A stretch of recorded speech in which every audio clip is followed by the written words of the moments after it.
Hello, hi, and howdy. This is Robert, your humble messenger of the Law of One.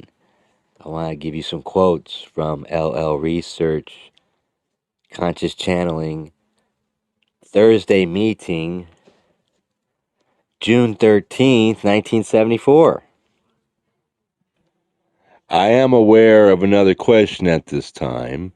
I am aware that this instrument wishes to know why the meditation group has become smaller. Watch out. Do not be naive. There are cycles in all things. You have sent out one harvest, and this harvest is beginning to give its services to others. In time, there will be another season, and you will prepare for the further harvest. Meanwhile, that service which you perform is simply to abide in your understanding and to leave the door open for such meditations. In a further question answer session, Carla says, "You're not going to believe this. All I see is a frog. I can't possibly channel a frog. Wait a minute, let me see if I can follow it, okay?" I am sorry for the levity, my friends. Consider the state of a simple frog. This frog is suddenly one day thrust into the wet wonderland which is his home. He is almost transparent when he moves with many others of his kind and evades many enemies. Gradually, he attains shape, color, discovers that he can make sound, and that he can take life and give it. He discovers that his consciousness is flooded with many thousands of images daily, that he has great power in his hands, and that he has a fate which he must follow. One day the frog is no more, for its body is no longer inhabited, and it sinks back into the bottom of the pond from which it originated. This frog is a very important person to himself. His awareness is very central, and that which he loves and that which he dislikes are very real to him. But, my friends, we who are of the type of entity which is human are aware that a frog is a frog. Who is right, my friends? We would like to point out the frog is correct, that you are correct, and that both of you are incorrect. For the nature of both is consciousness.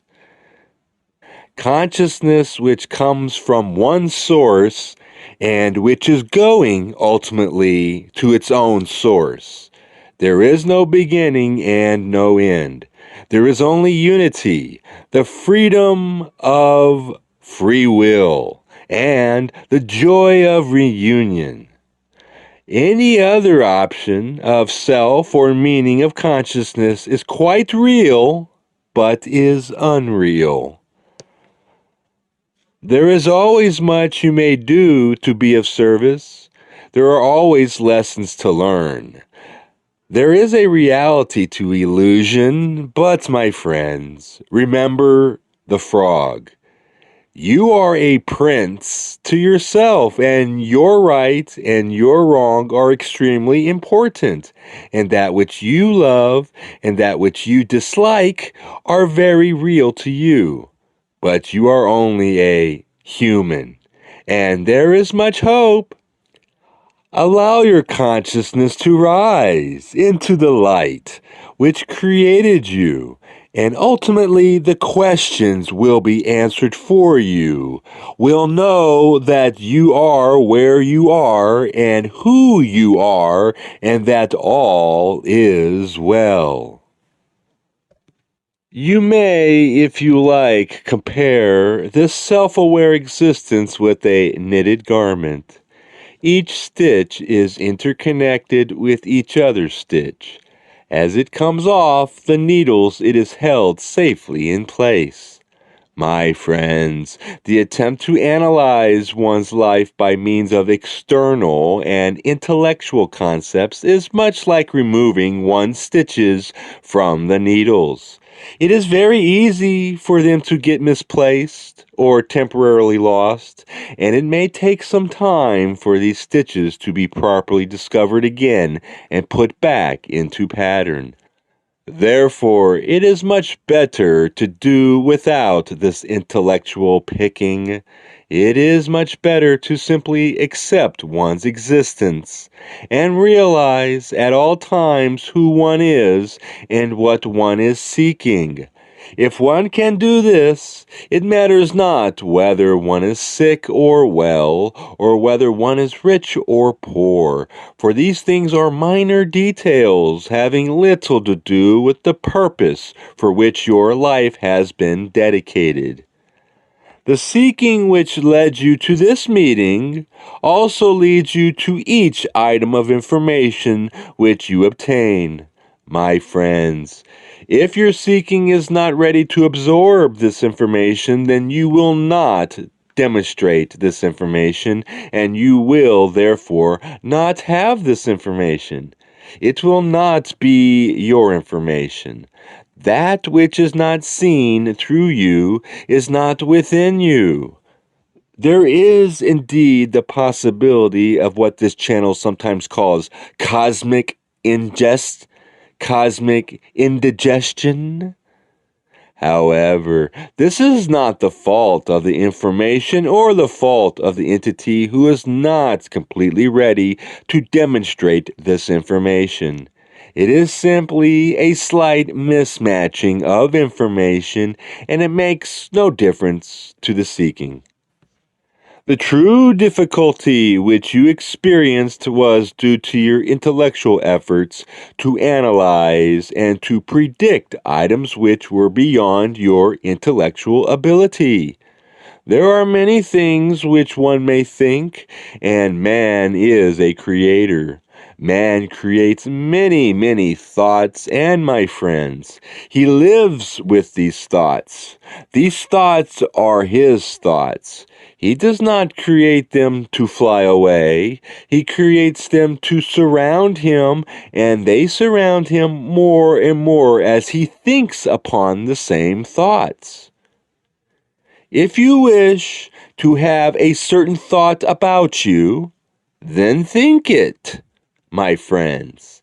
If the thought which you are entertaining is not full of faith, hope, charity, love, and concern for the spiritual welfare of your fellow man, then you may put those thoughts aside, and you will not be responsible for their generation.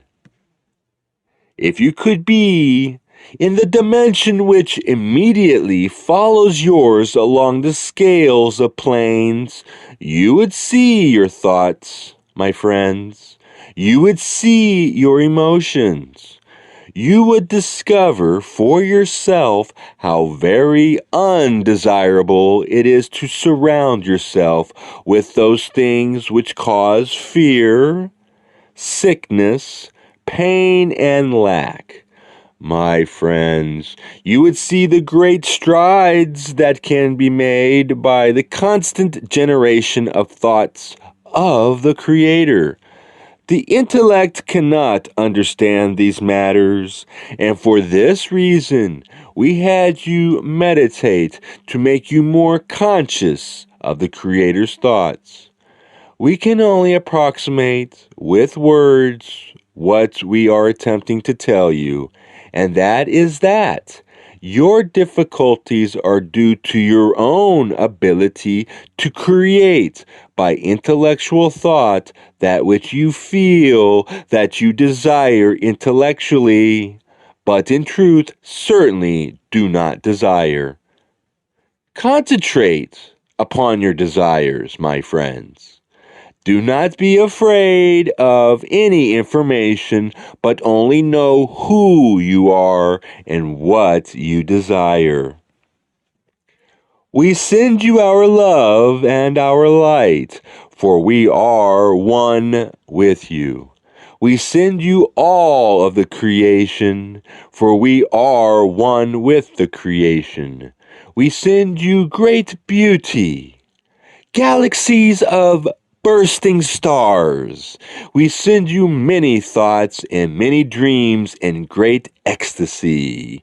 All of these things are in the creation of the Father, and they are yours, my friends. We hope that we have been able to be of service. We urge you to lift up your heart, for there is much to rejoice concerning. I am desirous at this time of speaking for a time with each of you, if you will avail yourself to my contact. I am Hatonn. I am now with this instrument. My friend, I would like to say, the instrument has confused himself through attempts to analyze. My friends, I wish only at this time to exercise the new instruments. This is a common method or technique with new instruments. We send our thoughts on a rather basic level. The instruments should not concern themselves at first with the message they are receiving. No amount of analyzing by an instrument will make his message any more meaningful or profound, my friends. Merely relax and avail yourself to our contact. We will do the rest, my friends. It is not really a complicated thing receiving our thoughts. Our thoughts come quite easily to some people on your planet who have never before consciously thought of our contact. This ease owes to their ability to totally relax their body and mind, thus becoming very receptive and merely repeating what they see and what they hear in their mind. I will now attempt to make contact with the instrument known as I am Hatonn.